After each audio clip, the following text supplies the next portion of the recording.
बिस्मिल्लाहिर्रहमानिर्रहीम। सबक चौथों क़ौमी ॾींहुं। सवालात है।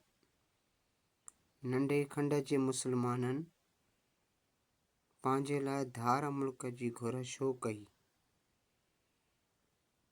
जवाब: मुसलमाननि जा उसूल, तहज़ीब ऐं रिवायतूं हिंदुनि खां मुख़्तलिफ़ हुयूं। उन करे मुसलमाननि पंहिंजे लाइ धार मुल्क जी घुर कई। सवाल: पाकिस्तान जे माण्हुनि जी पोशाक कहिड़े क़िस्म जी आहे? जवाब: सिंधी सलवार कमीस ऐं सिंधी टोपी पाईंदा आहिनि ऐं कुल्हनि में अजरक विढ़ींदा आहिनि। पंजाब जा माण्हू कमीस पाइनि, गोॾ ॿधनि ऐं पटको पाइनि। खैबर पख्तूनख्वा जा माण्हू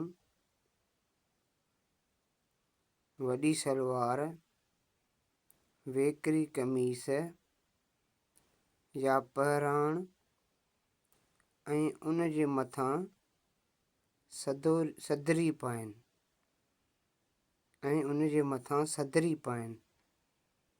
ऐं बलोचिस्तान जा माण्हू वरी वॾियूं सलवारूं, वॾी ॿांहुनि सां वेकरा पहराण पाइनि।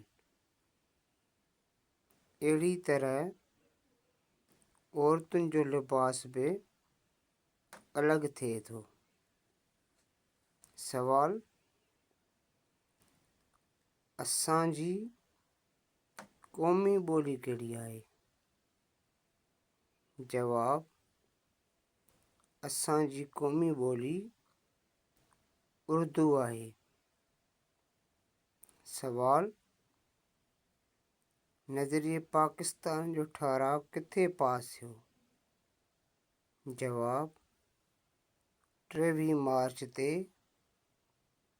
पाकिस्तान जे लाहौर शहर में पास थियो।